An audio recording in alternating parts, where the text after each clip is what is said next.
तो कंपनी बनाना क्या बहुत आसान है? आसानी से कंपनी का निर्माण कर सकते हैं, और यदि कर सकते हैं या नहीं कर सकते हैं तो कंपनी निर्माण में क्या क्या अवस्थाएं या चरण या प्रोसेस या प्रक्रिया होती है। तो निजी कंपनी वह कंपनी हो गई जो कि स्वामिलन का प्रमाण पत्र प्राप्त करने के पश्चात अपना व्यवसाय शुरू या स्टार्ट कर सकती है। कंपनी को बनाने के लिए यानी कंपनी को अस्तित्व में लाने के लिए कुछ महत्वपूर्ण प्रलेख जो होते हैं उनको बनाना या उनको तैयार करना भी प्रवर्तन अवस्था में किया जाता है प्रवर्तक के द्वारा। हेलो मेरे प्यारे बच्चों, मैं हूं आपकी अपनी सौम्या मैम, और आज हम लोग क्लास 11th में क्या पढ़ने वाले हैं, एक ही वीडियो में पूरा का पूरा चैप्टर।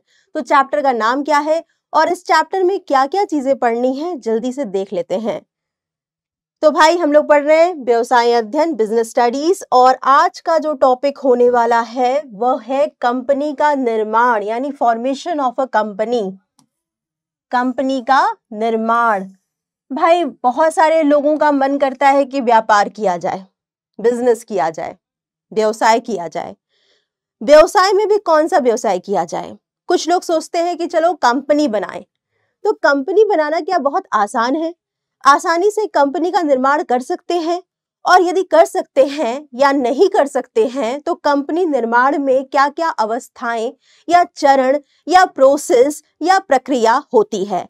यही सारी चीजें आज हम लोग विस्तार से पढ़ने वाले हैं। यानी कंपनी निर्माण कैसे किया जाता है, या कोई भी व्यक्ति या व्यक्तियों का समूह कंपनी कैसे बना सकता है, क्या लीगल प्रोसेस होते हैं, इस पूरे के पूरे चैप्टर में ये सारी चीजें बताई जाएंगी। तो भाई कंपनी का निर्माण यानी फॉर्मेशन ऑफ अ कंपनी, ये है आपके चैप्टर का नाम। पढ़ेंगे क्या हम लोग, यानी हमारा आज का लक्ष्य क्या होगा, इस पूरे वीडियो में क्या चीजें बताई जाएंगी। तो देखो बच्चों, सबसे पहले हम लोग कंपनी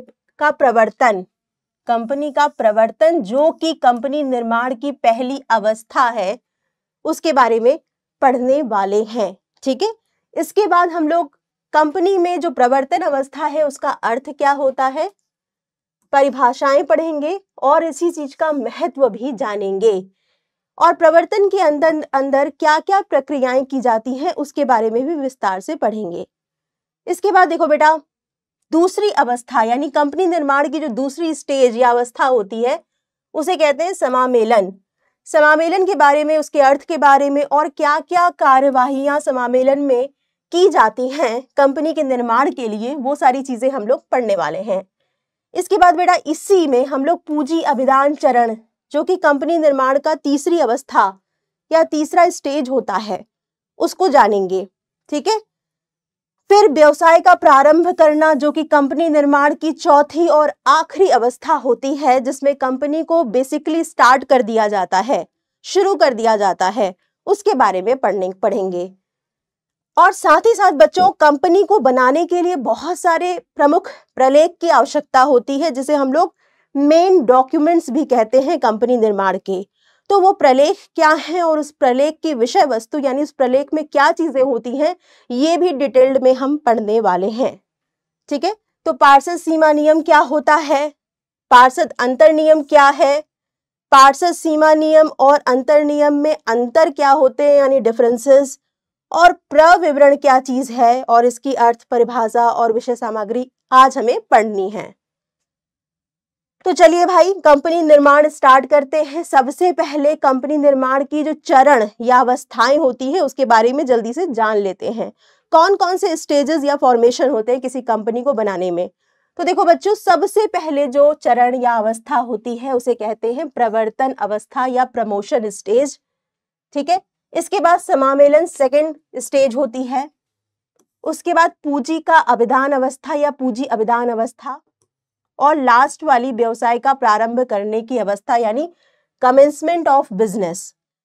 बच्चों इसमें एक चीज और ध्यान में रखने वाली बात यह है कि पहली दो अवस्थाओं को पूर्ण करने के बाद, ठीक है, पहली दो अवस्थाएं यानी प्रवर्तन और समामेलन को कंप्लीट करने के बाद एक प्राइवेट कंपनी जिसे हम लोग निजी कंपनी कहते हैं, यानी एक निजी कंपनी प्रथम दो अवस्थाओं को पूर्ण करने के बाद अपना व्यवसाय प्रारंभ कर सकती है।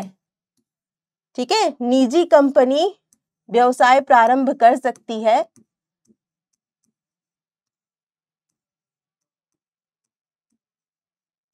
कब कर सकती है? जब उसे समामेलन का प्रमाण पत्र प्राप्त हो जाए। यानी समामेलन का प्रमाण पत्र प्राप्त करने के उपरांत एक निजी यानी प्राइवेट कंपनी जो कि जनता को अंश निर्गमित करके पूंजी को एकत्रित नहीं करती है, उस कंपनी को हम लोग निजी कंपनी कहते हैं।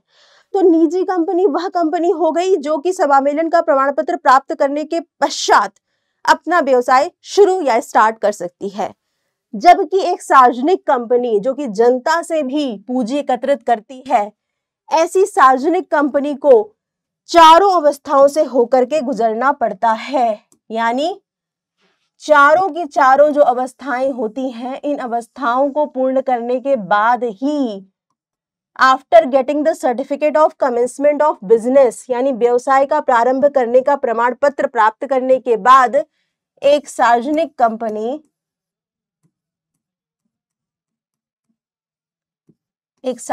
कंपनी अपना व्यवसाय प्रारंभ कर सकती है।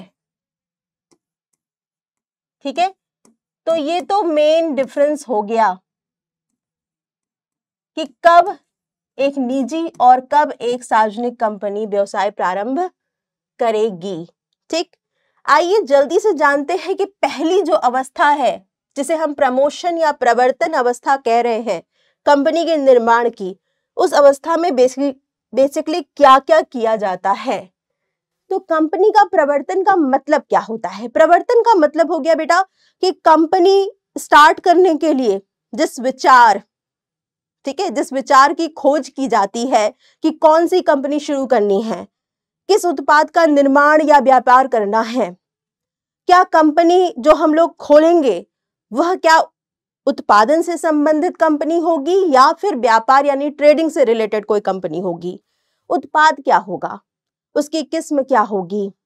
ठीक है, साथ ही साथ क्या इस उत्पाद को लॉन्च करने के बाद या कंपनी स्टार्ट करने के बाद क्या समस्याएं आ सकती हैं और क्या लाभदायक क्षमता हो सकती है यदि इस उत्पाद को लेकर चला जाए। तो ये सारे निर्णय जो हैं वह प्रवर्तन अवस्था में लिए जाते हैं प्रवर्तक के द्वारा। प्रवर्तक वह व्यक्ति या वह संस्थाएं होती हैं जो कि प्रवर्तन का कार्य करती हैं। ठीक है, तो प्रवर्तन से हमारा अभिप्राय उन सभी क्रियाओं के योग से होता है जो एक कंपनी को अस्तित्व प्रदान करने के लिए बेहद जरूरी होते हैं। यानी विचारों की खोज करना कि क्या व्यवसाय करना है, किस तरह का करना है, साथ ही साथ संसाधन को एकत्रित करना और यह देखना कि जो व्यवसाय हम लोग लेकर के आगे भविष्य में चलेंगे उस व्यवसाय की क्या लाभदायक क्षमता होगी, क्या चुनौतियों का सामना करना पड़ सकता है, क्या रिटर्न मिलने की पॉसिबिलिटी होगी। ये सारी चीजों का कार्य करना प्रवर्तन में होता है। साथ ही साथ कंपनी को बनाने के लिए यानी कंपनी को अस्तित्व में लाने के लिए कुछ महत्वपूर्ण प्रलेख जो होते हैं उनको बनाना या उनको तैयार करना भी प्रवर्तन अवस्था में किया जाता है प्रवर्तक के द्वारा। ठीक है, साथ ही साथ बच्चों प्रवर्तन अवस्था में यह भी देखा जाता है कि जो प्रवर्तक है वो कुछ अनुबंध करता है, कुछ कॉन्ट्रैक्ट करता है। वो सारे प्रारंभिक अनुबंध जो होते हैं वो प्रवर्तन अवस्था में ही किए जाते हैं। ठीक, तो यहाँ पर देखिए प्रवर्तन एवं प्रवर्तक इनके बारे में थोड़ा सा जानते हैं। प्रवर्तन से हमारा अभिप्राय उन सभी क्रियाओं से है जो एक कंपनी को अस्तित्व में प्रदान करने के लिए जरूरी की होती हैं, और प्रवर्तक जो होते हैं जिसे हम प्रमोटर्स कहते हैं, उससे हमारा आशय उन व्यक्तियों से अथवा व्यक्तियों के समूह से या कोई संस्था से है जो एक व्यावसायिक इकाई को अस्तित्व में लाने के विभिन्न कार्य करती है। यानी एक व्यवसाय को, एक कंपनी को अस्तित्व में लाने के लिए कई सारे जो भी कार्य करने होते हैं वह प्रवर्तक के द्वारा किए जाते हैं। तो यहाँ पर देखो बेटा, परिभाषाएं के आधार पर प्रवर्तन को कैसे डिफाइन कर सकते हैं। प्रवर्तन का आशय व्यावसायिक सुअवसरों की खोज करना, यानी कौन सा व्यवसाय करना है और क्या यह व्यवसाय भविष्य में सफल हो पाएगा, उसकी खोज करना, तथा इसके पश्चात उनके लाभ प्राप्त करने के उद्देश्य से पूंजी, संपत्ति तथा प्रबंध कला को किसी व्यवसाय कार्य में संगठित करने से है। यानी एक प्रवर्तक क्या करता है, प्रवर्तक यह भी देखता है कि जो व्यवसाय शुरू किया जाने वाला है उसको लाभ प्राप्त करने के लिए आवश्यक जो भी पूंजी है उसको एकत्रित करने से संबंधित जो भी कार्य कर सकते हैं वो भी प्रवर्तक करता है। संपत्तियों का प्रबंध करता है और प्रबंध कला यानी जो मैनेजमेंट है उसका प्रबंध करता है, ताकि जो व्यवसाय है वो अच्छे से चल सके। तो कुछ प्रारंभिक अनुबंध होते हैं जो कि प्रवर्तक के द्वारा किए जाते हैं प्रवर्तन अवस्था में। प्रवर्तन दिमाग में आने वाले उस विचार के साथ प्रारंभ होता है जिससे किसी व्यवसाय को स्थापित किया जाना है, और जब तक वह व्यवसाय एक चालू संस्था के रूप में अपना कार्य प्रारंभ करने के लिए तैयार नहीं हो जाता तब तक यह चलता रहता है। बेटा, स्टार्टिंग करना, शुरुआत करना प्रवर्तन से ही शुरू होता है, प्रवर्तक के माध्यम से ही होता है, विचारों की खोज करके कि क्या व्यवसाय करना है। और ये तब तक चलता रहता है जब तक एक कंपनी का संपूर्ण अस्तित्व नहीं आ जाता। यानी जो भी अनुबंध किए जाने वाले हैं, जो भी प्रलेख बनाए जा रहे हैं स्टार्टिंग में, जो भी फिजिबिलिटी स्टडीज की जा रही है, जो अध्ययन किया जा रहा है, भविष्य में जो लाभ की संभावना का अध्ययन किया जा रहा है, वो सब कुछ प्रवर्तन अवस्था में हो रहा है। तो इन दोनों ही परिभाषाओं से हम इस निष्कर्ष पर पहुंचते हैं कि प्रवर्तन वह विधि है जिसके द्वारा कंपनी अपना जीवन ग्रहण करती है तथा अनुसंधान और विभिन्न व्यावसायिक तत्वों का समन्वय करके पूंजी की व्यवस्था करती है। ठीक है, यानी बहुत सारे कह सकते हैं कि प्रारंभिक अनुबंध होते हैं, प्रलेख बनते हैं, पार्षद सीमा नियम, पार्षद अंतर नियम, प्रविवरण, इन सब को बनाने का कार्य ही एक प्रवर्तक को शुरू कर देता है वह। तो ये सब चीजें क्या हो गई, ये सब चीजें कहीं ना कहीं व्यवसाय को चलाने के लिए, स्टार्ट करने के लिए जरूरी होती हैं, जो कि प्रवर्तन अवस्था में प्रवर्तक के द्वारा किया जा रहा है। प्रवर्तन की अवस्थाएं एवं प्रवर्तक के जो प्रमुख कार्य होते हैं वो क्या क्या होते हैं, एक प्रवर्तक क्या क्या करता है। तो सबसे पहला जो कार्य एक प्रवर्तक करता है वो नए व्यावसायिक अवसरों की खोज करना। कौन सा व्यवसाय करना है, उस व्यवसाय में क्या अवसर है, इसको प्राप्त करना या इसके बारे में जानकारी इकट्ठा करना प्रवर्तन अवस्था में होता है, प्रवर्तक के द्वारा होता है। तो प्रवर्तन व्यक्ति के दिमाग में नए विचार के साथ शुरू होता है और यह समाज की सेवा की अवधारणा हो सकता है या लाभ कमाने के लक्ष्य के साथ उद्योग या व्यवसाय की स्थापना भी हो सकता है। यदि नया विचार व्यवसाय या उद्योग को बड़े पैमाने पर करने का है तो इसके लिए ज्यादा मात्रा में पूंजी की आवश्यकता होगी, और जो व्यक्ति या व्यक्तियों की पहुंच के बाहर हो सकती है। भाई, बहुत ज्यादा मात्रा में पूंजी एकत्रित करना किसी व्यक्ति या कुछ व्यक्तियों की बस की बात नहीं है। तो जो धारणा की खोज करते हैं और इसी के साथ कंपनी को स्थापित करने की अवधारणा अपनी जड़ें फैलाने लग जाती हैं। तो बच्चा, कितनी पूंजी की आवश्यकता है और ये पूंजी कैसे एकत्रित की जा सकती है, साथ ही साथ इस पूंजी को एकत्रित करने के लिए क्या प्रयास किए जाने हैं और कौन सा व्यवसाय का अवसर की खोज करनी है, ये सारी चीजों से पहला कार्य प्रवर्तन का शुरू हो जाता है। तो नए जो अवसर हैं उसकी खोज करने से प्रवर्तक अपना कार्य शुरू करता है, आरंभ करता है। ठीक है, साथ ही साथ यह भी देखा जाता है कि क्या जो पूंजी एकत्रित की जाने वाली है वो पूंजी एकत्रित की जा सकती है या नहीं की जा सकती है। उसके बाद जो दूसरा कार्य एक प्रवर्तक करता है वह है विस्तृत जांच पड़ताल करना। प्रवर्तन का अगला कदम विस्तृत जांच पड़ताल है कि व्यवसाय किस तरह सफलतापूर्वक किया जा सकता है, कितनी पूंजी की आवश्यकता है और यह कैसे मिल सकती है, कच्चा माल कहां से और किस मूल्य पर प्राप्त किया जा सकता है, मजदूरों के कौशल का क्या स्तर होगा और किस प्रकार के व्यवसाय अथवा औद्योगिक भवन की आवश्यकता होगी, उत्पाद को कहां और कैसे वितरित किया जाएगा। इस तरह के क्वेश्चंस का आंसर का पता लगाया जाता है और व्यवसाय या उद्योग के बारे में सरकार की क्या नीतियां हैं और उपरोक्त सभी बातों पर विचार प्रवर्तन की का ही भाग है। तो भाई, विस्तृत जांच पड़ताल की जाती है कि जो व्यवसाय लेकर के हम लोग चल रहे हैं उसमें कितनी पूंजी की आवश्यकता है, क्या कच्चा माल उपलब्ध हो जाएगा, क्या मशीनरी सस्ते दामों पे उपलब्ध हो जाएगी, क्या इस जो भी उद्देश्य है, जिस व्यवसाय को शुरू करने का जो उद्देश्य लिया जा रहा है, क्या उसकी पॉसिबिलिटी, संभावना है लाभ अर्जित करने की, क्या वित्तीय सभी चीजें उसका प्रबंध कर लिया जाएगा व्यवसाय को शुरू करने के लिए, वित्तीय प्रबंध हो सकता है सही तरीके से? ये सारे बहुत सारे प्रश्न हैं जिसका एक तरह से विस्तृत जांच किया जाता है प्रवर्तक के माध्यम से, ठीक है। तो विस्तृत जांच पड़ताल होती है कि सरकार की क्या नीतियां हैं, सरकार से क्या सहयोग मिल सकता है, और जो भी है मतलब ये जो कच्चा माल है कहाँ से और कैसे किस मूल्य पर प्राप्त किया जा सकता है, मजदूर क्या मिल जाएंगे सस्ते दरों पर, ये सारी चीजें इनकी विस्तृत जांच करने के बाद अगला जो कार्य करता है एक प्रवर्तक वह है विवरणों का एकत्रीकरण।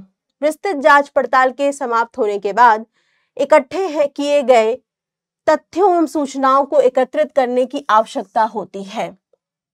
ऐसा करने के लिए प्रवर्तक या प्रवर्तक जो कई सारे लोग हैं को विशेषज्ञों एवं संस्थाओं से सलाह लेने की आवश्यकता होती है जो उस क्षेत्र में क्या हो विशेषज्ञ होते हैं तथा उनके साथ अनुबंध करने होते हैं। तो देखो बच्चों, सबसे पहले जो भी खोज जैसे कह सकते हैं ना कि जो जांच पड़ताल की गई थी उस जांच पड़ताल के आधार पर कुछ निर्णय लेने होते हैं कि व्यवसाय जो अवसर लेकर चल रहा है उसमें जो जैसे कह सकते हैं कि जांच पड़ताल में 3 चीजें सामने आती हैं।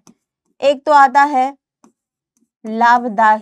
लाभदायकता व्यवसाय अवसर की, ठीक है।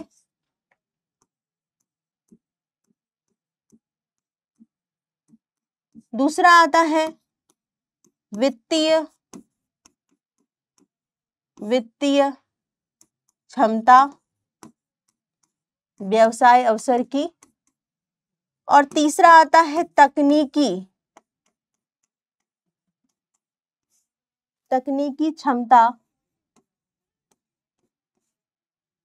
व्यवसाय अवसर की, ठीक है। ये 3 चीजें आ रही हैं बेटा, लाभदायकता, व्यवसाय अवसर की, वित्तीय क्षमता और तकनीकी क्षमता।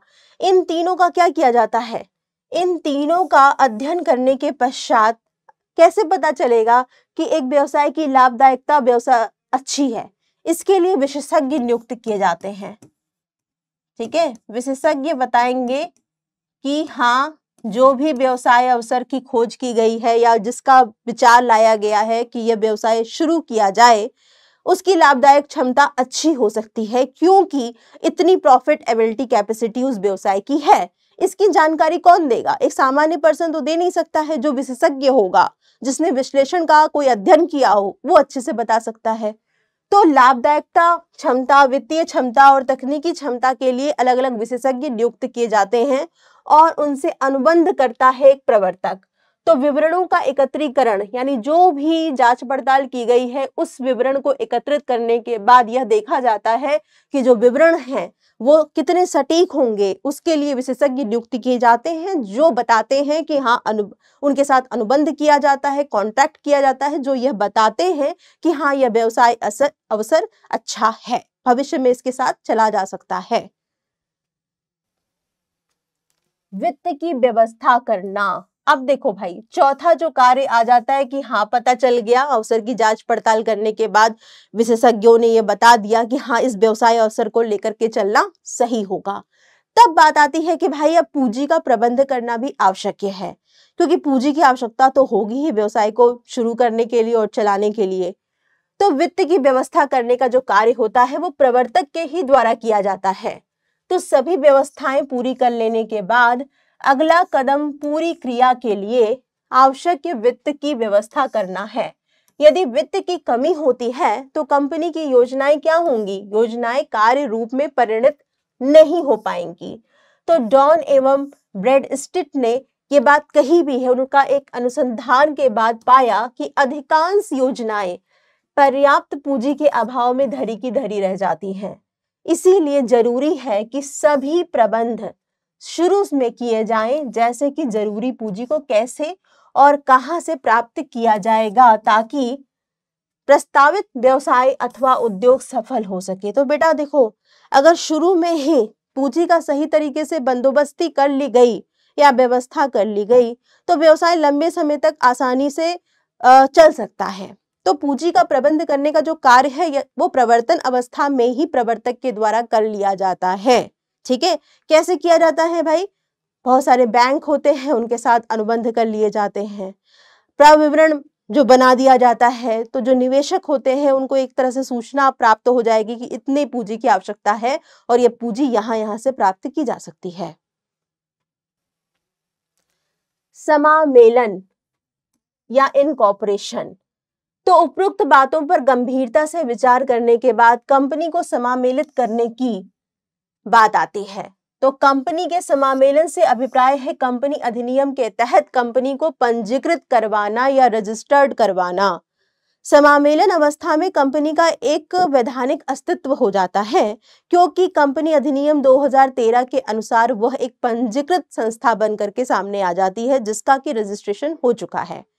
ठीक है, तो उसका अपना एक नाम जो है उस नाम से वो पुकारी जाएगी, यानी कंपनी का अपना एक पृथक अस्तित्व हो जाता है यदि वो समामेलित हो जाती है।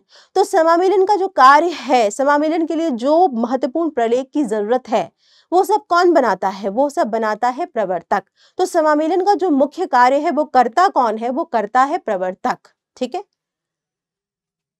ताकि वह कानूनी रूप से अस्तित्व में आ सके और इस कार्य के लिए आवश्यक प्रलेखों का तैयार करने का जो कार्य है वह प्रवर्तक करता है। तो समामेलन का जो कार्य है वह भी प्रवर्तक के द्वारा किया जाता है। चलिए, इसके बाद देखो बेटा, हमने पढ़ा क्या? हमने प्रवर्तन अवस्था के बारे में पढ़ा। तो हमने यह देखा कि प्रवर्तन अवस्था में प्रवर्तक एक कह सकते हैं कि अवसर की खोज करने के बाद उस अवसर के लिए क्या क्या जांच पड़ताल करता है कि क्या लाभदायकता है, क्या वित्तीय क्षमता है और क्या तकनीकी क्षमता है। उसके बाद विशेषज्ञ की नियुक्ति होती है ताकि विशेषज्ञ सही तरीके से सटीक जानकारी दें। ठीक है, इसके बाद पूंजी का प्रबंध किया जाता है ताकि जो व्यवसाय या कंपनी जो शुरू की जा रही है वो अच्छे से चल सके। ठीक है, उसके बाद क्या हो रहा है भाई? उसके बाद समामेलन के लिए जो भी महत्वपूर्ण डॉक्यूमेंट यानी प्रलेख बनाने हैं उसको तैयार किया जा रहा है। तो ये सभी जो कार्य हो रहे हैं वह प्रवर्तन अवस्था में हो रहे हैं, पहली अवस्था में हो रहे हैं, प्रवर्तक के द्वारा हो रहे हैं। ठीक है, तो अब हम लोग बात करेंगे कंपनी निर्माण की दूसरी अवस्था यानी कंपनी का समामेलन, इनकॉर्पोरेशन स्टेज। ठीक, देखो भाई, बड़े सिंपल से शब्दों में अगर बात की जाए तो समामेलन या इनकॉर्पोरेशन वह अवस्था है जिसमें कंपनी का एक पृथक अस्तित्व आ जाता है। कंपनी जो है वह कंपनी रजिस्ट्रार ऑफिस के रजिस्ट्रार के द्वारा यह मान ली जाती है कि वो एक पंजीकृत संस्था हो गई है, रजिस्टर्ड बॉडी हो गई है। वह अब अपने नाम से व्यवसाय कर सकती है और उसके नाम पर मुकदमा भी किया जा सकता है। एक कंपनी अपने नाम से संपत्ति को खरीद सकती है। ठीक है, तो ये सारी चीजें, ये सारे जो कह सकते हैं अधिकार जो होते हैं वह कंपनी को प्राप्त हो जाते हैं जब कंपनी समामेलन का प्रमाण पत्र प्राप्त कर लेती है कंपनी रजिस्ट्रार ऑफिस से। ठीक है, तो समामेलन की अवस्था बहुत ही महत्वपूर्ण अवस्था है एक निजी कंपनी के लिए, क्योंकि निजी कंपनी जो है वो समामेलन का प्रमाण पत्र प्राप्त करने के उपरांत अपना व्यवसाय प्रारंभ कर देती है। तो समामेलन कंपनी के निर्माण की दूसरी सीढ़ी होती है। किसी भी कंपनी का अस्तित्व ही समामेलन अथवा पंजीयन के बाद ही होता है। इसीलिए कहा जाता है कि प्रवर्तन कंपनी को गर्भ का रूप देता है। बेटा, प्रवर्तन क्या था? प्रवर्तन पहली अवस्था थी। प्रवर्तन में क्या हुआ? प्रवर्तन में कंपनी अभी बनकर तैयार नहीं हुई। प्रवर्तन में कंपनी अभी कहां पर है? गर्भ में है, यानी अभी विचारों की खोज हो रही है, अभी विचारों की जांच पड़ताल हो रही है, अभी पूंजी का प्रबंधन हो रहा है, अभी समामेलन के लिए डॉक्यूमेंट्स यानी प्रलेख तैयार किए जा रहे हैं, कंपनी बनकर के सामने नहीं आई है। तो समामेलन क्या हो गया? समामेलन वह अवस्था हो गई जिसमें कंपनी का निर्माण एक तरह से हो जाता है, निजी कंपनी का तो हो ही जाता है। तो फिर समामेलन उसे गर्भ से यानी कंपनी को गर्भ से बाहर निकालकर एक कृत्रिम व्यक्ति के रूप में उसे प्रस्तुत करता है। ठीक है, और कह सकते कि प्रवर्तन क्या कर रहा है? प्रवर्तन कंपनी को गर्भ का रूप दे रहा है। जब तक कंपनी का समामेलन नहीं हो जाता, इसे वैधानिक दृष्टि से कंपनी नहीं माना जा सकता है, अर्थात इसका पृथक अस्तित्व नहीं होता है समामेलन से पहले। तो समामेलन से पूर्व प्रवर्तकों द्वारा जो भी की जाने वाली विभिन्न कार्रवाइयां हैं, उसको हम क्या कह सकते हैं? उसको हम दो भागों में बांट सकते हैं। समामेलन करने के लिए जो भी कार्रवाइयां की जाती हैं, उनको दो भागों में बांटा जा सकता है। कौन कौन से भागों में भाई? प्रारंभिक कार्रवाइयां और दूसरा है समामेलन संबंधी कार्रवाइयां। ठीक है, तो यहां पर देखो बेटा, प्रारंभिक कार्रवाइयों में क्या क्या चीजें आती हैं भाई? पंजीकृत कार्यालय निश्चित करना। ठीक है, इस प्रारंभिक कार्रवाई में जिसे हम कहते हैं कि पंजीकृत कार्यालय, जिस राज्य में कंपनी का रजिस्ट्रार ऑफिस होगा, जिस राज्य में कंपनी पंजीकृत होगी, उस राज्य के कंपनी रजिस्ट्रार ऑफिस का चुनाव किया जाता है सबसे पहले। मान लीजिए कि कोई कंपनी है जो कि यूपी के रजिस्ट्रार ऑफिस में पंजीयन कार्यालय है जिसका, तो यहाँ पर जो स्टेट होगा वो क्या होगा? राज्य क्या हो गया? यूपी हो गया। ठीक है, तो सबसे पहले यह निश्चित किया जाना चाहिए कि प्रस्तावित कंपनी का मुख्य कार्यालय किस राज्य में होगा। यह निर्णय कंपनी के प्रवर्तकों द्वारा लिया जाता है और ऐसा करना इसलिए आवश्यक होता है क्योंकि कंपनी का पंजीकरण उस राज्य के रजिस्ट्रार के यहाँ होता है जिस राज्य में कंपनी का पंजीकृत कार्यालय स्थित है। जैसे मान लीजिए कि कोई कंपनी यूपी में अपना व्यवसाय प्रारंभ करना चाहती है, तो यूपी के रजिस्ट्रार कंपनी ऑफिस में उसका पंजीकृत कार्यालय होगा, अतः राज्य क्या हो गया? पंजीकृत राज्य क्या हो गया? यूपी हो गया। तो इसको सबसे पहले निश्चित किया जाता है प्रारंभिक कार्रवाइयों में। दूसरी जो प्रारंभिक कार्रवाई होती है वो होता है कंपनी के नाम को निश्चित करना। कंपनी के नाम को निश्चित करने के लिए क्या किया जाता है भाई? नाम ऐसा होना चाहिए जो पहले से किसी कंपनी का नाम ना हो या उससे मिलता जुलता भी ना हो, या कोई सरकार या कोई विधान का चिन्ह या सिंबल ना हो, इसका भी ध्यान रखना पड़ेगा। तो कंपनी के नाम का चुनाव करने के लिए आवश्यक है कि नाम निर्धारित करने से पूर्व रजिस्ट्रार के कार्यालय से इस बात की जानकारी भी प्राप्त कर ली जाए कि प्रस्तावित नाम की स्वीकृति मिल सकती है कि नहीं मिल सकती है। यद्यपि कंपनी के नाम का चुनाव स्वेच्छा से किया जा सकता है, लेकिन यह भारतीय कंपनी अधिनियम के अनुरूप होना चाहिए। अतः कंपनी का नाम पहले से स्थापित की गई किसी दूसरी कंपनी के नाम से मिलता जुलता नहीं होना चाहिए और ना ही केंद्रीय सरकार की दृष्टि से अनुचित होना चाहिए। ठीक है, इन सभी चीजों का ध्यान रखना जरूरी होता है। इसके बाद जो तीसरी प्रारंभिक कार्रवाइयां होती हैं वो है लाइसेंस को प्राप्त करना। यदि कोई मान लो ऐसा उद्योग स्थापित करने की आवश्यकता है या कर रहे हैं जिसके लिए लाइसेंस की अनिवार्यता है, जैसे हथियार हो गया या कोई बम हो गए, परमाणु बम जैसे हो गए, या फिर मान लो कोई ऐसा हो गया जैसे कि हानिकारक पदार्थ है, टोबैको है, अल्कोहल है, तो इन सब के लिए लाइसेंस की अनिवार्यता है। तो लाइसेंस के लिए जो भी चीजें जरूरी होती हैं या लाइसेंस लेने के लिए उन सब नियमों का पालन करना जरूरी होता है प्रारंभिक कार्रवाइयों में। तीसरा, ठीक है, तो देश के संतुलित विकास को ध्यान में रखते हुए सरकार ने उक्त अधिनियम पास किया था 1953 में, और इस अधिनियम को कुछ संशोधन भी किए गए हैं। यदि कंपनी किसी ऐसे उद्योग के बारे में स्थापित की जा रही है जिसे इस अधिनियम के अंतर्गत लाइसेंस लेना जरूरी है, तो फिर ऐसे लाइसेंस को प्राप्त करने के लिए निर्धारित फॉर्म पर प्रार्थना पत्र भेजना पड़ेगा, एप्लीकेशन देना पड़ेगा, और ऐसे प्रार्थना पत्र को केंद्रीय सरकार के व्यापार एवं उद्योग मंत्रालय नई दिल्ली के सचिव के पास भी भेजना चाहिए होगा, और उनसे अप्रूवल मिलने के उपरांत ही एक कंपनी इस प्रकार के उद्योग जिसमें लाइसेंस लेने की अनिवार्यता जरूरी है अपना व्यवसाय प्रारंभ कर सकती है। लाइसेंस लिए बगैर नहीं कर सकती है। आवश्यक नियुक्तियां करना भाई। समामेलन के लिए बहुत सारी चीजों की, बहुत सारे लोगों की नियुक्ति करना जरूरी होता है, जैसे दलाल हो गए, बैंकर्स हो गए, मर्चेंट यानी व्यापारिक बैंकर हो गए, जो कि शेयर्स और डिबेंचर्स को बेचने और खरीदने का कार्य ही करते हैं।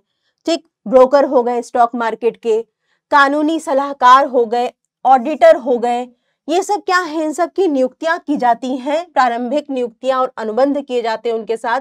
तथा पार्षद सीमा नियम पर हस्ताक्षर करने वाले जो व्यक्ति होते हैं, जिसे कि सदस्य कहा जाता है, कंपनी के प्रारंभिक सदस्य कहा जाता है, जो कि मुख्यतः संचालक मंडल के में भी होते हैं, उन सब को अरेंज करने का जो कार्य होता है वो प्रारंभिक नियुक्तियों में किया जाता है।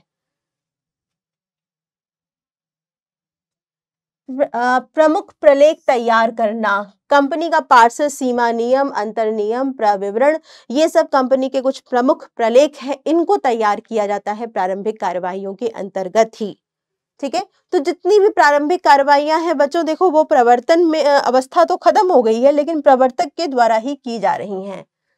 तो रजिस्ट्रार के पास प्रार्थना पत्र भेजना, सभी प्रारंभिक कार्रवाइयों को करने के पश्चात कंपनी के प्रवर्तक उस राज्य के कंपनियों के रजिस्ट्रार के पास, जहां कंपनी का रजिस्टर्ड कार्यालय स्थित है या स्थापित करना है, कंपनी के रजिस्ट्रेशन के लिए प्रार्थना पत्र प्रस्तुत करते हैं। ये सारी प्रारंभिक कार्रवाइयों के करने के बाद, ठीक है, वो एप्लीकेशन जो है वहां जमा कर देते हैं कंपनी के समामेलन के लिए। अब बात स्टार्ट होती है कि रजिस्ट्रार के पास प्रलेख को जमा कराना पड़ता है। तो कौन कौन से प्रलेख को जमा कराना जरूरी होता है पंजीकरण कराने के लिए, उन प्रलेखों के बारे में जल्दी से देखेंगे। पार्षद सीमा नियम, जिसे कि कंपनी का क्या कहा जाता है, चार्टर भी कहा जाता है या संविधान कहा जाता है। पार्षद सीमा नियम एक बहुत ही सबसे महत्वपूर्ण प्रलेख है, क्योंकि हर प्रकार की कंपनी, चाहे वो निजी हो, सार्वजनिक हो, किसी भी प्रकार की कंपनी हो, उसे पार्षद सीमा नियम बनाना अनिवार्य होता है। पार्षद सीमा नियम में कंपनी का उद्देश्य, कंपनी के जो टोटल दायित्व होते हैं, या कंपनी का जो नाम होता है, रजिस्टर्ड कार्यालय का जो नाम होता है, संचालक मंडल के नाम और पते होते हैं, ये सारी चीजें उसमें लिखी होती हैं। अतः पार्षद सीमा नियम जो है वो कंपनी का बाह्य जगत के साथ संबंध को स्थापित करने वाला एक बहुत ही महत्वपूर्ण प्रलेख होता है। ठीक है, तो पार्षद सीमा नियम को तैयार किया जाता है और इसको जमा किया जाता है समामेलन के लिए। यह एक अत्यंत महत्वपूर्ण प्रलेख है और किसी भी कंपनी का समामेलन पार्षद सीमा नियम के बिना नहीं हो सकता है। यह अधिनियम के अधीन कंपनी के उद्देश्यों को परिभाषित करता है कि कंपनी का क्या उद्देश्य होगा, और अधिकारों की सीमाएं को निश्चित करता है, यानी कंपनी क्या कर सकती है और क्या नहीं कर सकती है। तो सीमा नियम में आधारभूत बातें होती हैं और केवल उन्हीं के आधार पर कंपनी के समामेलन की स्वीकृति दी जाती है। तो सार्वजनिक कंपनी की दशा में कम से कम 7 व्यक्तियों का साइन होना चाहिए पार्षद सीमा नियम में, जबकि एक निजी कंपनी की दशा में कम से कम 2 व्यक्तियों का साइन होना चाहिए, उस प्रलेख पर हस्ताक्षरित होना चाहिए। तो प्रत्येक हस्ताक्षरकर्ता को कम से कम एक अंश को क्रय करना भी जरूरी होना चाहिए। इसके बाद पार्षद अंतर नियम तैयार किया जाता है। पार्षद अंतर नियम को इंटरनल डॉक्ट्रिन भी कहा जाता है। यह कंपनी के आंतरिक संचालन से संबंधित नियम को बताते हैं। ठीक है, अंशों के निर्गमन से संबंधित नियम हो गए, या अंशों के आवंटन से संबंधित नियम हो गए, या दलालों के कमीशन से संबंधित नियम हो गए, ये सारी चीजें अंतर नियम में उल्लेखित होती हैं। तो अंतर नियम जो है वह आंतरिक प्रबंध से संबंधित या संचालन से संबंधित महत्वपूर्ण प्रलेख होता है।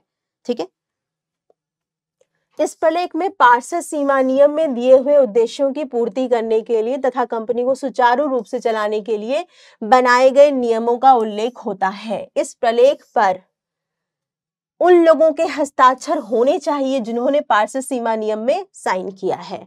ठीक है, तो पार्षद अंतर नियम तैयार करना आवश्यक नहीं है। कभी कभी एक सार्वजनिक कंपनी चाहे तो पार्षद सीमा नियम की जगह पर आर्टिकल टेबल F का प्रयोग कर सकती है, जो कि आप कह सकते हैं कि कंपनी अधिनियम में टेबल F का उल्लेख है, उसका प्रयोग कर सकती है अपने पार्षद अंतर नियम के स्थान पर।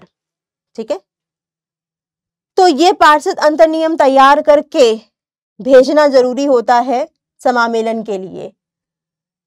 तीसरा जो कार्य किया जाता है प्रवर्तक के द्वारा वो होता है समामेलन के लिए रजिस्टर्ड कार्यालय की सूचना देना। जिस कंपनी को जिस राज्य में स्थित होना है या जिस राज्य में उसका पंजीकृत कार्यालय है, उस राज्य की सूचना भी दी जाती है। तो कंपनी के रजिस्टर्ड कार्यालय के स्थान तथा स्थिति की सूचना भी रजिस्ट्रार के पास भेजनी होती है। यह सूचना व्यवसाय प्रारंभ करने की तारीख से या समामेलन की तारीख से जो भी पहले हो 30 दिन के अंदर दी जा सकती है। ठीक है, जैसे समामेलन हो गया, अब उसके 30 दिन के अंदर आपको देना पड़ेगा कि आपका रजिस्टर्ड कार्यालय यही होगा। ठीक है, इसकी सूचना आपको देनी पड़ेगी। संचालकों की सूची, भाई जो बोर्ड ऑफ डायरेक्टर्स बनना चाहते हैं उनके बारे में, उनका एड्रेस, उनके नाम, ये सब कुछ मेंशन करके उसकी एक लिस्टिंग करके एक सूची बना करके रजिस्टर्ड ऑफिस कार्यालय में जमा करना जरूरी होता है समामेलन के लिए। तो उन व्यक्तियों की सूची भी भेजनी पड़ती है जो कि कंपनी में संचालकों के रूप में कार्य करने के लिए सहमत हो गए हैं, और इस सूची में प्रत्येक व्यक्ति का पूरा नाम, उसका पता, उसका पैसा लिखा होता है। यह भी सूची निर्धारित फॉर्म पर भेजी जाती है और इस पर सचिव या उस अधिकारी के हस्ताक्षर होते हैं जो कि रजिस्ट्रार को पंजीयन के लिए आवेदन कर रहा है। ठीक है, पंजीकरण के लिए जो व्यक्ति आवेदन कर रहा है उसकी भी हस्ताक्षर इसमें होते हैं। तो एक निजी कंपनी की दशा में ऐसी सूचना भेजने की कोई आवश्यकता नहीं होती है, लेकिन सार्वजनिक कंपनी को भेजना अनिवार्य होता है। संचालकों की लिखित सहमति, बेटा सूची देने से काम नहीं चल जाएगा। कंपनी ने तो अपने बिहाफ पर डाल दी सूची, लिस्टिंग कर दी, लेकिन संचालक सच में वो संचालक बनना चाहते हैं या नहीं बनना चाहते, तो उन्हें अपनी लिखित स्वीकृति भी देनी पड़ेगी, रिटन स्वीकृति देनी पड़ेगी कि हाँ वो संचालक बनने के लिए तैयार है और उन्होंने जितना भी अंश क्रय किया है उसका वो भुगतान कर देंगे निश्चित तिथि तक। ठीक है, तो उन समस्त व्यक्तियों की लिखित सहमति भी नत्थी करनी पड़ती है जिन्होंने कंपनी का संचालक बनना स्वीकार कर लिया है। कंपनी अधिनियम 2013 के अनुसार कंपनी के प्रथम पंजीयन अंतर नियमों में लिखे गए प्रत्येक संचालक को नियुक्ति के 30 दिन के भीतर अपनी लिखित सहमति रजिस्ट्रार के पास भेज देनी चाहिए। तो संचालक को यह घोषणा भी करनी होती है कि उन्होंने अपने योग्यता अंश यानी जो भी शेयर्स उन्होंने परचेस किए हैं, लिए हैं तथा भुगतान कर दिया है या निकट भविष्य में कर देंगे। ठीक है, यह भी उसमें घोषणा करनी पड़ती है। योग्यता अंशों के संबंध में वचन भी देना पड़ता है। संचालकों को लिखित सहमति के साथ साथ एक दूसरा प्रपत्र भी निर्धारित फॉर्म पर भेजना पड़ता है जिसमें संचालकों की ओर से यह घोषणा की जाती है कि वह योग्यता अंशों को लेने तथा उनका भुगतान करने का वचन देते हैं। प्रबंध व्यवस्थापकों के साथ प्रारंभिक अनुबंध करना, बेटा जैसा कि मैंने बोला था कि बहुत सारे ऐसे विशेषज्ञ होते हैं जिनके साथ अनुबंध करना जरूरी होता है कंपनी को। ठीक, ऐसे पेशेवर विशेषज्ञ जो कि अपने अपने पेशे में विशिष्ट अनुभव या ज्ञान रखते हैं, उनके साथ अनुबंध करने का जो भी प्रमाण पत्र होता है वह रजिस्ट्रार ऑफिस के पास जमा करना पड़ता है। जैसे कि संचालक हो गए, मैनेजर हो गए, सचिव हो गए, कोषाध्यक्ष हो गए, ठीक है, प्रबंध व्यवस्था, ये सब जो चला रहे हैं, उनके साथ जो भी कंपनी ने अग्रीमेंट किया है उसकी लिखित कॉपी जमा करनी पड़ेगी। तो इन व्यक्तियों के साथ किए गए जो प्रारंभिक अनुबंध होते हैं उनकी एक प्रति, उनकी एक कॉपी कंपनी रजिस्ट्रार कार्यालय में फाइल करनी पड़ती है।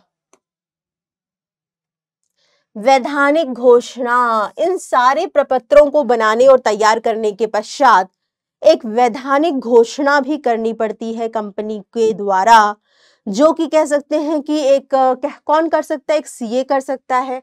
ठीक, कि जो कंपनी ने जितने भी प्रपत्र बनाए हैं या कंपनी की तरफ से जो भी प्रलेख दिए जा रहे हैं वह सत्य है, उसमें कोई भी चीज छुपाई नहीं जा रही है या कोई भी फ्रॉड नहीं किया जा रहा है। यह वैधानिक घोषणा करनी पड़ती है और ये घोषणा पे किसका साइन हो सकता है? कंपनी के संचालक या सचिव का या कोष का अध्यक्ष का हो सकता है या मैनेजर का हो सकता है।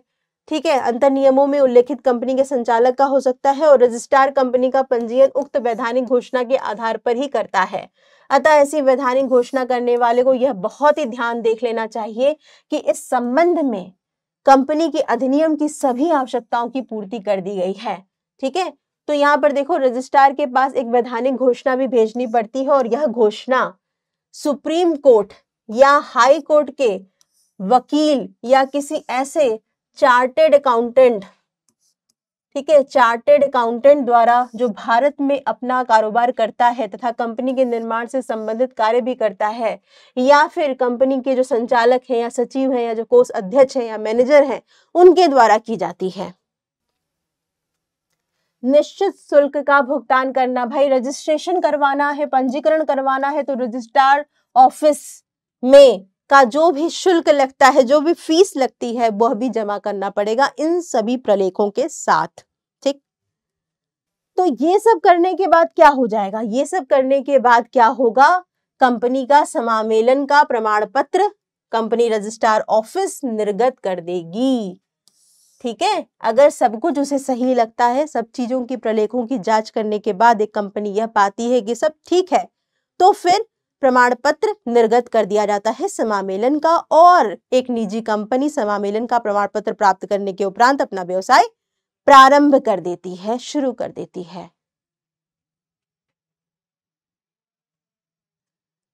अब जो तीसरी अवस्था होती है कंपनी निर्माण की, वह होती है पूंजी अभिदान चरण।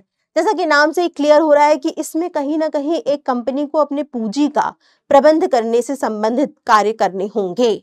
पूंजी अभिदान अवस्था एक कंपनी के निर्माण की अवस्था है, अतः यह जरूरी हो जाता है कि एक मिनिमम या कह सकते हैं कि न्यूनतम कितनी पूंजी की आवश्यकता है एक कंपनी को, एक सार्वजनिक कंपनी को, जो कि जनता से प्रविवरण के माध्यम से अंशों को निर्गत करके पूंजी को एकत्रित कर रही है। ठीक है, तो यहाँ पर देखो बेटा, समामेलन का प्रमाण पत्र प्राप्त हो जाने के बाद एक निजी कंपनी का तो निर्माण हो जाता है, लेकिन तथा वह अपना व्यवसाय भी प्रारंभ कर सकती है, परंतु एक सार्वजनिक कंपनी जो पब्लिक लिमिटेड कंपनियां होती हैं, इस चरण का निष्पादन करना होगा उन्हें, जिसके लिए उसे व्यवसाय को प्रारंभ करने का प्रमाण पत्र प्राप्त करना है, और यह चरण जो होगा वह है पूंजी अभिदान चरण। ठीक, अब इसमें क्या हो रहा है, देखो भाई, इस व्यवसाय का प्रारंभ के स्तर पर निम्नलिखित चरण शामिल होते हैं। सबसे पहले तो भाई, क्योंकि हमें अब जनता को, एक सार्वजनिक कंपनी को क्या, जनता को प्रविवरण इशू या जारी करके जनता से पूंजी एकत्रित करनी है, और पहली बार अब उसे अपने अंशों को क्या करना है, जनता को विक्रय कराना है या जनता को बेचना है। तो ऐसे में जब अंश का निर्गमन कराया जाता है और पूंजी अभिदान एकत्रित करने के लिए, न्यूनतम पूंजी को एकत्रित करने के लिए, तो फिर कुछ बहुत सारी फॉर्मेलिटीज या कार्रवाइयां की जाती हैं। तो सबसे पहले क्या करना पड़ता है, सेबी से अप्रूवल लेना पड़ता है। सेबी क्या है भाई, सेबी की स्वीकृति चाहिए होती। सेबी क्या है, सेबी जो है वो एक प्रकार से नियामक संस्था होती है, एक रेगुलेशन करने वाली एक संस्था होती है, जो कि कंपनियों पर रेगुलेशन रखती हैं, स्टॉक मार्केट की गतिविधियों को देखती हैं, जहां शेयर्स और डिबेंचर्स और कंपनी के प्रतिभूति बेचे और खरीदे जाते हैं। अतः सेबी जो का मुख्य कार्य क्या होता है, जो इन्वेस्टर्स हैं, जो निवेशक हैं, जो कि कंपनी के अंशों को परचेज कर रहे हैं, उनके अधिकारों को प्रोटेक्ट करना, उनके अधिकारों को सुरक्षित करना। ठीक है, तो सेबी जो है वो है भारतीय प्रतिभूति विनिमय बोर्ड, ठीक है, security exchange board of India, और यह एक विनियामक यानी रेगुलेटरी बॉडी है, जो कि रेगुलेशन बनाती है और नियंत्रित करती है स्टॉक मार्केट को। ठीक है, जो निवेशकों के हितों की रक्षा के लिए भारत के पूंजी बाजार को नियंत्रित करने का कार्य करती है।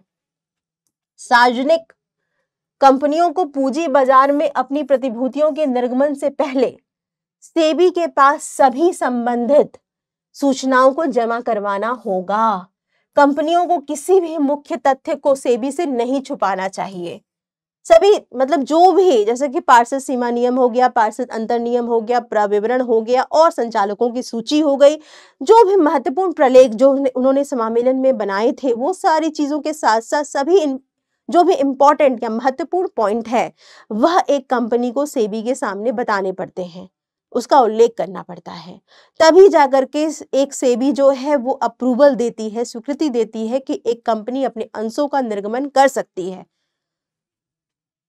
अन्यथा प्रकटन तथा निवेशक सुरक्षा दिशा निर्देश 2000 के अनुसार उनके पंजीकरण को भी रद्द किया जा सकता है। यदि सेबी को लगता है कि नहीं, इंफॉर्मेशन सही नहीं है, तब तो फिर वो उनका पंजीकरण जो है वो भी रद्द कर सकती है। दूसरा जो कार्य करना पड़ता है पूंजी अभिदान के लिए, वो होता है प्रविवरण या स्थानापन्न प्रविवरण का निर्गमन। प्रविवरण क्या है, जिसे प्रोस्पेक्टस भी कहा जाता है। प्रविवरण एक प्रलेख है जो कि जनता को आमंत्रित करता है कि वह कंपनी के अंशों में निवेश करे या कंपनी के प्रतिभूतियों में निवेश करे। प्रविवरण में कंपनी के अंशों से संबंधित महत्वपूर्ण जानकारियां दी रहती हैं और कंपनी से संबंधित कुछ महत्वपूर्ण जानकारियां दी रहती हैं। प्रविवरण में ही न्यूनतम अभिदान राशि जो एक कंपनी के लिए जरूरी है व्यवसाय को प्रारंभ करने के लिए, पूंजी अभिदान अवस्था के लिए, वह राशि का अमाउंट भी उल्लेखित होता है। कंपनी कितने अंश को निर्गत कर रही है, उसका क्या मूल्य है, प्रति अंश अंकित मूल्य क्या है, वो सारी चीजें प्रविवरण में लिखी रहती हैं। तो प्रविवरण एक प्रकार का विज्ञापन हो जाता है जो कि कंपनी को बताता, जो कंपनी के बारे में बताता है, उसके अंशों के बारे में बताता है और सामान्य जनता को अभिप्रेरित करता है कि वो कंपनी के अंशों में निवेश करें। ठीक, तो एक सार्वजनिक कंपनी को एक अन्य महत्वपूर्ण प्रलेख तैयार करना होता है जिसे प्रविवरण कहा जाता है। यह एक परिपत्र या निमंत्रण है जिसे कंपनी के अंशों के प्रति अभिदान प्राप्त करने हेतु जनसाधारण को निर्गमन किया जाता है। इस प्रलेख को रजिस्ट्रार के पास जमा कराना पड़ता है और इस प्रलेख को रजिस्ट्रार के पास जमा करा करके ये पता लगाना पड़ता है कि आगे कंपनी अपना न्यूनतम अभिदान प्राप्त कर पाएगी या नहीं कर पाएगी। तीसरा जो कार्य करना पड़ता है पूंजी अभिदान करने के लिए और व्यवसाय को प्रारंभ करने के लिए, वह होता है बैंकरों, दलालों तथा अभिगोपकों की नियुक्ति। देखो बेटा, शेयर मार्केट में कंपनी अपने अंशों का लिस्टिंग करवाने के लिए या शेयर मार्केट के द्वारा कंपनी के अंश बिक जाएं, खरीद लिए जाएं, जनता निवेश कर दी, इसके लिए कंपनी को बहुत सारे ब्रोकर, दलालों की आवश्यकता होती है जो कि स्टॉक मार्केट के मेंबर या सदस्य होते हैं। तो उन दलालों, उन मध्यस्थों की नियुक्ति करने का कार्य जो होता है वो किया जाता है। ठीक, व्यवसाय को प्रारंभ करने के लिए, पूंजी अभिदान प्राप्त करने के लिए। तो वो दलाल, अभिगोपक या बैंक या कह सकते हैं कि मध्यस्थ जो होते हैं उनकी नियुक्ति करना जरूरी होता है। आवेदन राशि प्राप्त करने तथा जमा करने के लिए बैंकों की नियुक्ति की जाती है। अंशों की बिक्री के लिए दलालों की नियुक्ति की जाती है जो जनसाधारण को अंश क्रय करने के लिए प्रोत्साहित करते हैं और इसके लिए वे क्या लेते हैं, कमीशन प्राप्त करते हैं। यदि कंपनी को संपूर्ण अंशों की बिक्री का विश्वास ना हो तो वह अभिगोपकों की नियुक्ति करता है। अभिगोपक भी एक प्रकार से कह सकते हैं कि स्टॉक मार्केट के दलाल ही होते हैं, लेकिन अभिगोपक जिसे अंडरराइटर कहा जाता है वह एक प्रकार से दलाल से एक कदम और आगे हैं। कंपनी को यह आश्वासन देते हैं कि यदि कंपनी के शेयर्स या अंश स्टॉक मार्केट में नहीं बिके और जनरल पब्लिक उसे नहीं परचेज की तो ये अभिगोपक स्वयं ही कंपनी के अंशों को खरीद लेंगे। अतः ये आश्वासन देते हैं कि कंपनी को पूंजी तो प्राप्त हो ही जाएगी। ठीक है, तो अभिगोपक की नियुक्ति करना, दलालों की नियुक्ति करना ताकि शेयर मार्केट में अंश बिक जाए और पूंजी प्राप्त हो जाए। इसके बाद देखो बेटा, न्यूनतम अभिदान राशि, जिसे कि हम कह सकते हैं कि ये एकत्रित करना एक सार्वजनिक कंपनी को बहुत जरूरी है अपनी पूंजी अभिदान अवस्था को पूर्ण करने के लिए और आगे व्यवसाय प्रारंभ करने के लिए। यदि एक कंपनी अंशों के निर्गमन करने के बाद पहली बार न्यूनतम अभिदान राशि या न्यूनतम प्रार्थित पूंजी एकत्रित नहीं कर पाती है तो फिर उस कंपनी को फिर वापस जाना पड़ेगा अपने पहले अवस्था में। तो ऐसी कंपनी रुक जाएगी या आगे नहीं बढ़ पाएगी। तो न्यूनतम अभिदान राशि क्या होता है? टोटल इशू किए गए, कुल कह सकते हैं कि कुल जारी किए गए जितने अंश होते हैं उस अंशों का 90% वैल्यू। मान लो एक कंपनी ने टोटल जो कुल अंश जारी किए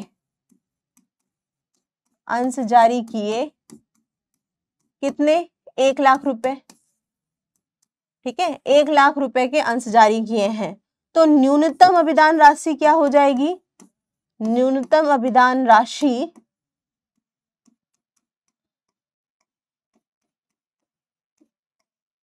ये हो जाएगी 90% ऑफ टोटल इशूड। कितना हो गया 90%? 1 लाख का 90% निकालोगे तो ये हो जाएगा 90,000। तो 90,000 रुपए के शेयर्स यदि बिक गए एक कंपनी को तो ये न्यूनतम अभिदान राशि एक कंपनी ने प्राप्त कर ली है, इसका मतलब ये होगा। और जिस कंपनी ने न्यूनतम अभिदान राशि प्राप्त कर लेती है वो आगे की अवस्था में चली जाती है। ठीक है, तो यह आश्वासित करने के लिए कि एक कंपनी के पास धन की कोई कमी न हो, यह अनिवार्य किया गया है कि कंपनी कुछ न्यूनतम अंशों की संख्या के लिए आवेदन प्राप्त कर ले और इसे न्यूनतम अभिदान कहा जाता है। एक सार्वजनिक सीमित कंपनी अंशों का आवंटन तब तक नहीं कर सकती है जब तक कि उसे न्यूनतम अभिदान की प्राप्ति न हो जाए। ठीक है, तो सेबी के नियमों के अनुसार कंपनी को प्रविवरण के निर्गमन की तिथि के 120 दिन के अंदर, जब उसने प्रोस्पेक्टस इशू कर दिया जनता को, उसके 120 दिन के अंदर न्यूनतम अभिदान राशि प्राप्त कर लेनी होगी। ठीक है, जो कि निर्गमन राशि टोटल इशूड अमाउंट का 90% होना चाहिए। ठीक, तो न्यूनतम अभिदान राशि क्या मानी गई है? कम से कम टोटल इशूड, जितना इशू किया जा रहा है, जितना निर्गत किया जा रहा है शेयर अंश, उसका 90% मूल्य अनिवार्य रूप से रखा गया है न्यूनतम अभिदान राशि के लिए। ठीक, स्कंध विपणी को आवेदन। स्कंध विपणी का मतलब हो गया स्टॉक मार्केट, स्टॉक एक्सचेंजेस। ठीक है, तो एक कंपनी के अंश और जो शेयर्स होते हैं वो जहां बेचे जाते हैं और जहां खरीदे जाते हैं उसको हम लोग स्टॉक मार्केट बोलते हैं, स्कंध विपणी बोलते हैं। तो स्कंध, कम से कम किसी एक स्कंध विपणी में तो आवेदन करना पड़ेगा कंपनी को और वहां पर अपने अंशों की लिस्टिंग करवानी होगी। ठीक है, तो कंपनी को जनसाधारण को अपनी प्रतिभूतियों का विक्रय करने के लिए पहले अपने आप को एक स्कंध विपणी के ऊपर सूचीबद्ध कराना होगा। स्वीकृति प्राप्त करने के लिए कंपनी प्रमाणित स्कंध विपणियों में से किसी में भी आवेदन दे सकती है। स्कंध विपणी के अधिकारी वित्तीय सशक्तता और कंपनी के अन्य विषयों की पुष्टि करने के बाद यदि वह संतुष्ट होते हैं तो कंपनी को सूचीबद्ध कर दिया जाता है, लिस्टिंग करवा दी जाती है। और यदि अभिदान की सूची के बंद होने के 10 सप्ताह के भीतर कंपनी को स्कंध विपणी से अनुमति प्राप्त न हो तो आवंटन अवैध माना जाएगा और आवेदन से प्राप्त जो भी धनराशि है उसे वापस करना पड़ेगा। हाँ जी, मतलब एक कंपनी अगर स्कंध विपणी में उसको नहीं मिल रहा है, मतलब उसकी सूचीयन नहीं हो पाया है उस कंपनी के अंशों का, तब ऐसी कंपनी को जो भी उसने न्यूनतम अभिदान राशि से प्राप्त किया है अमाउंट, उसका जो भी पैसा है, आवेदन राशि जो है वो वापस करना पड़ेगा। ठीक है, अंशों का आवंटन। अब भाई न्यूनतम अभिदान राशि भी प्राप्त हो गई है और विपणी से सूचीयन भी हो गया है कंपनी का, तो कंपनी अब अपने अंशों को आवंटित करेगी। जो भी आवेदक आए हैं, जो भी एप्लीकेंट्स आए हैं, वो देखेगी कि कौन कौन से अंश, किसको किसको अंश दिया जाए। ठीक है, किसको किसको अंश पत्र निर्गत किया जाए और उन लोगों को अंशों का आवंटन कर देगी, यानी वो अंशधारी बन जाएंगे वो व्यक्ति।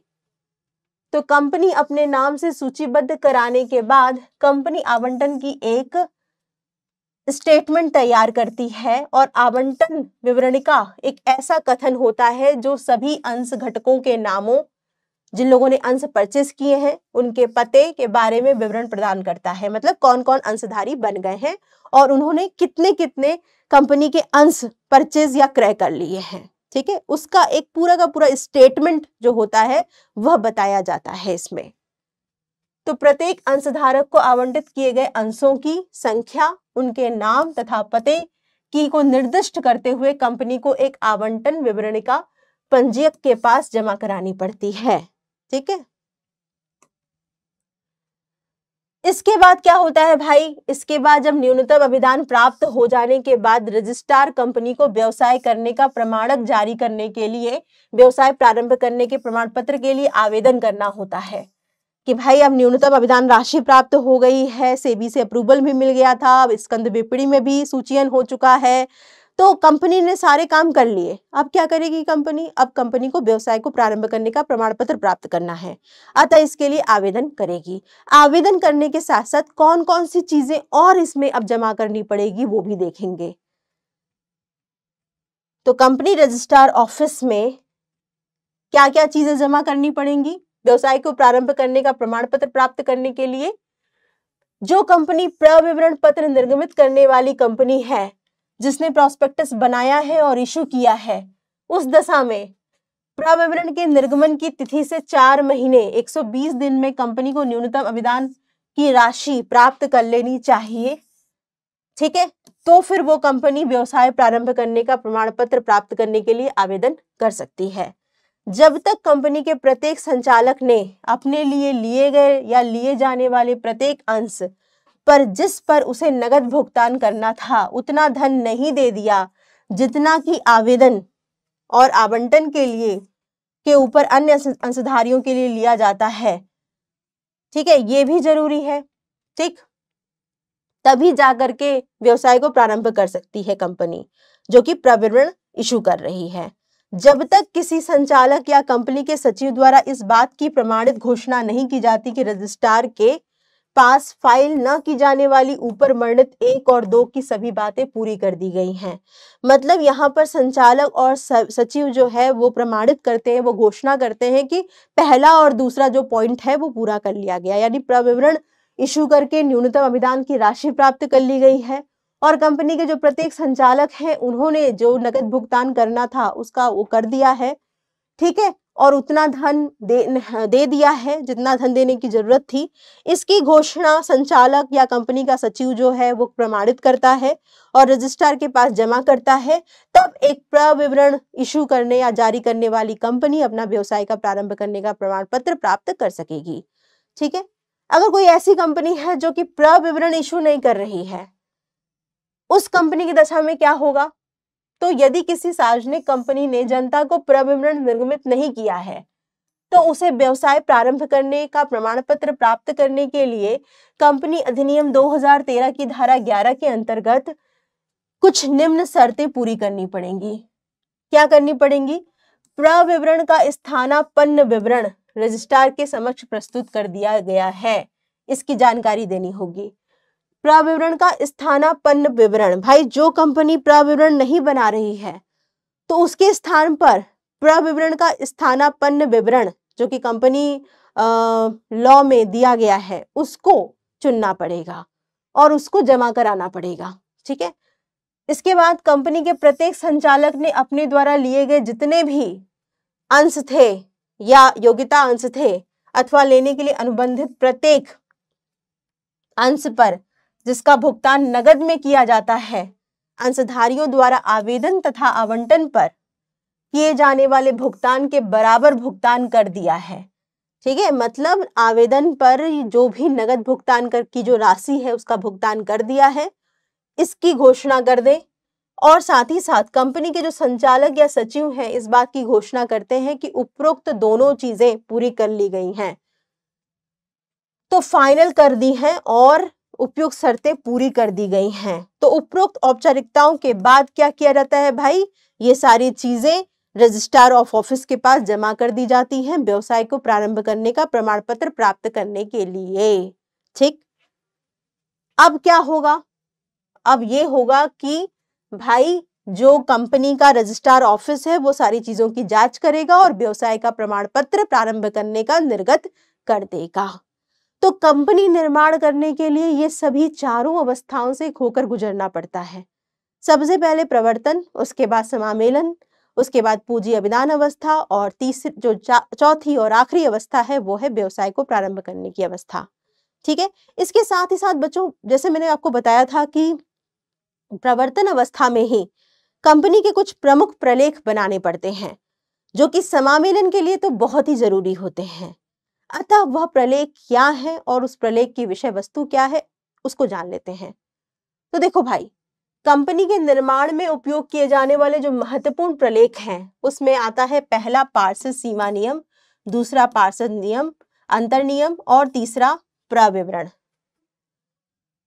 तो सबसे पहले हम बात करेंगे कि पार्षद सीमा नियम क्या है। ठीक है।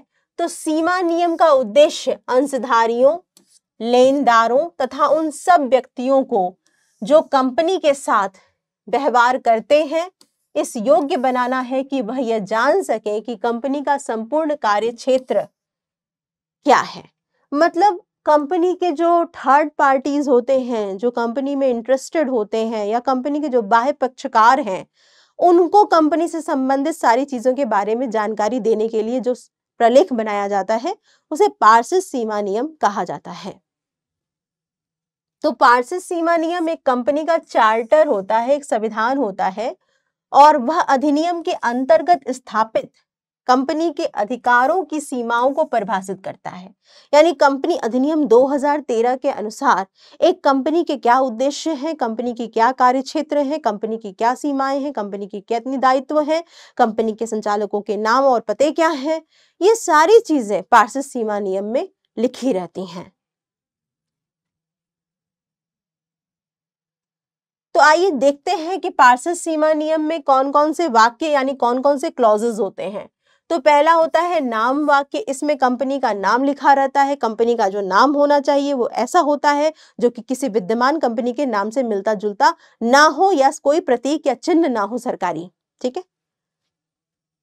इसके बाद देखो बेटा, स्थान वाक्य। स्थान वाक्य में यह लिखा रहता है कि कंपनी किस राज्य में उसका पंजीकृत कार्यालय है, उस राज्य का नाम इसमें लिखा रहता है जिस राज्य में कंपनी का पंजीकरण हुआ है। ठीक। इसके बाद उद्देश्य वाक्य। उद्देश्य वाक्य में कंपनी जिस उद्देश्य के लिए निश्चित की गई है या जिस उद्देश्य की पूर्ति के लिए बनाई गई है उस उद्देश्य का उल्लेख होता है। उद्देश्य ऐसा होना चाहिए जो कि गैर कानूनी नहीं होना चाहिए, यानी विधान के द्वारा स्वीकृत उद्देश्य को लेकर के ही कंपनी निर्माण कर सकती है, कंपनी चल सकती है। ठीक है।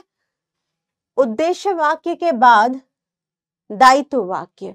दायित्व वाक्य या लायबिलिटी क्लॉज में यह लिखा रहता है कि एक कंपनी के जितने भी अंशधारी हैं उनके दायित्व कितने कितने हैं। यानी अगर एक मान लो सीमित दायित्व वाली कंपनी है तो अंशधारियों के दायित्व कितने होंगे, जितना कि उन्होंने अपने अंशों का भुगतान नहीं किया है, या जितना उनको भुगतान करना है वो अमाउंट लिखा रहेगा और जितना नहीं किया है उस दायित्व के बारे में भी लिखा रहेगा। किसमें? दायित्व वाक्य में। ठीक है। तो इसमें यह वाक्य कंपनी के सदस्यों के दायित्व की सीमाएं परिभाषित करता है और यदि संचालकों का असीमित दायित्व हो तो इसका भी उल्लेख किया जाता है। सीमित दायित्वों में यह लिखा जाता है कि कितना प्रतिशत उन्होंने पैसा नहीं दिया है अभी कंपनी को, तो वो दायित्व का उल्लेख इसमें होता है।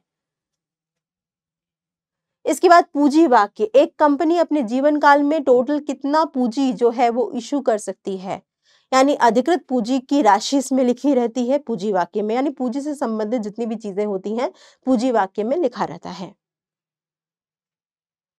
इसके बाद संघ तथा हस्ताक्षर वाक्य। इसमें जो भी पार्षद सीमा नियम में जिन व्यक्तियों ने हस्ताक्षर किया है उनका नाम और पता इस वाक्य में लिखा, इस क्लॉज में दिया रहता है पार्षद सीमा नियम के। इसके बाद जो दूसरा प्रलेख आता है वो है पार्षद अंतर नियम। पार्षद अंतर नियम, जैसा कि मैंने आपको बताया था कि यह कंपनी के आंतरिक संचालन से संबंधित नियम को बताता है। इसमें जैसे कंपनी को सुचारू रूप से दैनिक कार्रवाइयों को करने के लिए जिन चीजों की आवश्यकता होती है इस पार्षद सीमा नियम में उन सभी चीजों का उल्लेख किया जाता है। जैसे कि अंशों के निर्गमन से संबंधित जो नियम है, अंशों के आवंटन से संबंधित जो नियम है, दलालों के कमीशन से संबंधित जो नियम है, अभी गोपक का कमीशन जो कितना दिया जाएगा कंपनी के द्वारा, ये सारी चीजें पार्षद अंतर नियम में लिखी रहती हैं। तो ये सारी चीजें हमने कुछ महत्वपूर्ण प्रलेख भी इसमें पढ़े। तो बेसिकली हमने क्या जाना भाई, कंपनी निर्माण की अवस्थाओं में कंपनी के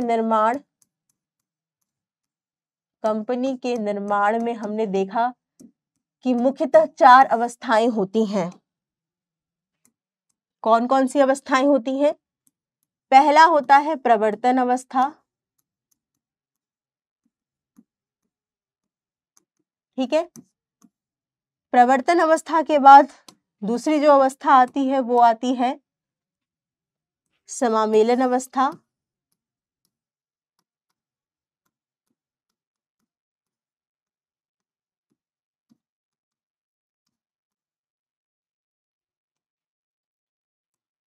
इसके बाद तीसरी जो अवस्था है वो है पूंजी अभिदान अवस्था,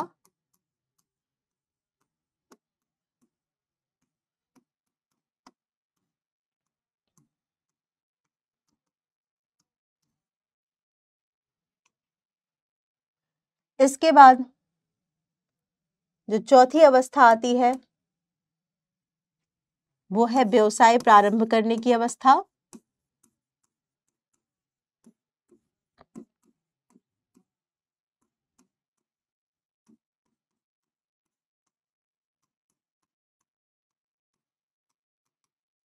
ठीक है।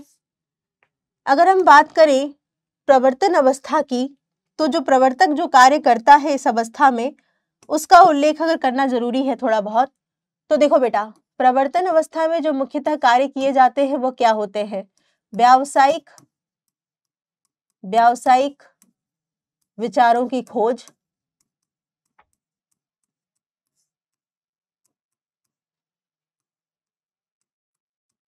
विस्तृत जांच पड़ताल,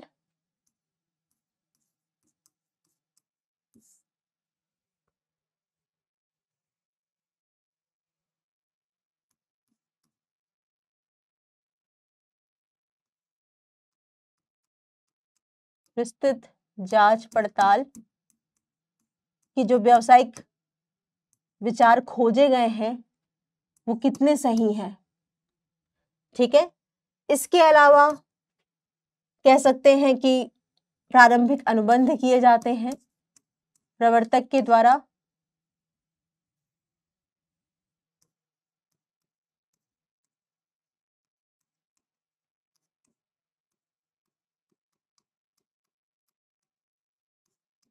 कुछ प्रारंभिक कह सकते हैं प्रलेख जो होते हैं उसका निर्माण किया जाता है,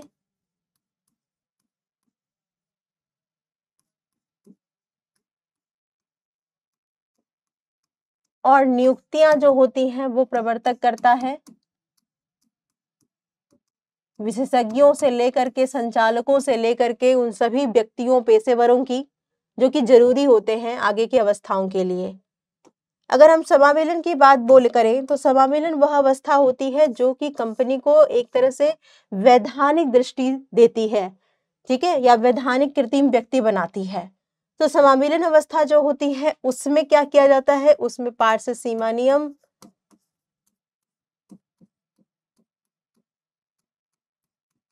अंतर नियम,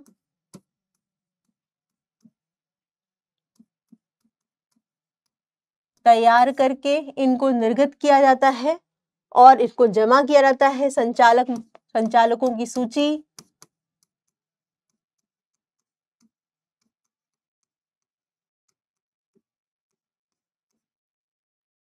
ठीक है।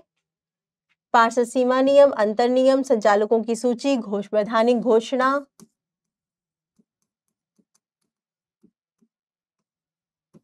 कि सभी प्रलेख जो हैं वो सही हैं और जो न्यूनतम कह सकते हैं शुल्क जो होता है, शुल्क का भुगतान, ये सब किया जाता है। पूंजी अभिदान अवस्था, पूंजी अभिदान अवस्था में न्यूनतम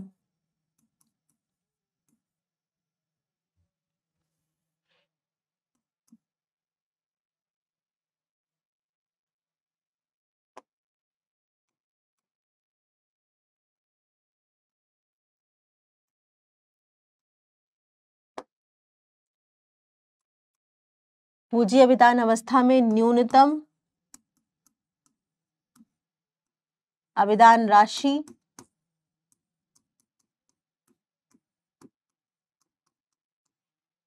की प्राप्ति की जाती है। इसके लिए बहुत सारे चरणों को शामिल किया गया है, जैसे सेबी का अप्रूवल लिया जाता है, स्टॉक ब्रोकर की नियुक्ति की जाती है, दलालों की, अभिगोपकों की नियुक्ति की जाती है, स्कंध विपणी में सूचीयन कराना पड़ता है। तो बहुत सारे कार्य होते हैं इसके लिए, जो जो कार्य किए जाते हैं वहां पे मैं लिख देती हूँ। आपका सेबी अप्रूवल, ठीक है। इसके बाद आपका आता है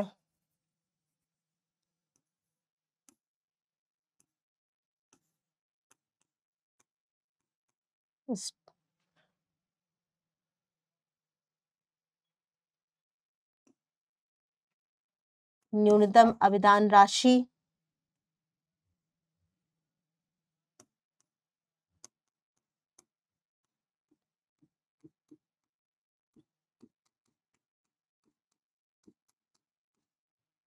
इसके बाद आपका आता है दलाल अभिगोपक नियुक्तियां,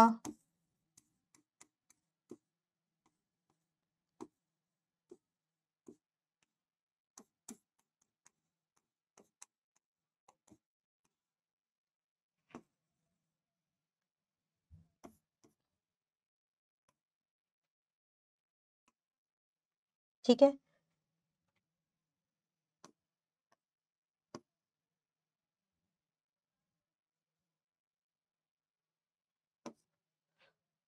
और उसके बाद क्या होता है कि भाई इन सब चीजों की जांच करने के बाद व्यवसाय प्रारंभ करने का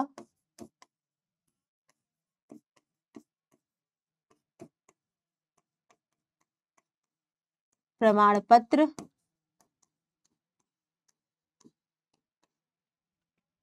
निर्गत किया जाता है उस कंपनी को जिसने की न्यूनतम अभिदान राशि दे दी है और उसके संचालकों ने जो भी योग्यता अंश परचेज किए थे उसका नगद भुगतान कर दिया गया है, जो कुछ भी नगद भुगतान यदि कोई हो तो, ठीक है। तो ये सारी चीजें जो है वो कंपनी के निर्माण की अवस्थाएं होती हैं और कंपनी के निर्माण के लिए जरूरी प्रलेख होते हैं जो कि जरूरी होते हैं, ठीक है। तो इसका करने के बाद ही एक कंपनी, चाहे वो एक सार्वजनिक कंपनी हो या एक निजी कंपनी हो, अपने व्यवसाय को प्रारंभ कर सकती है।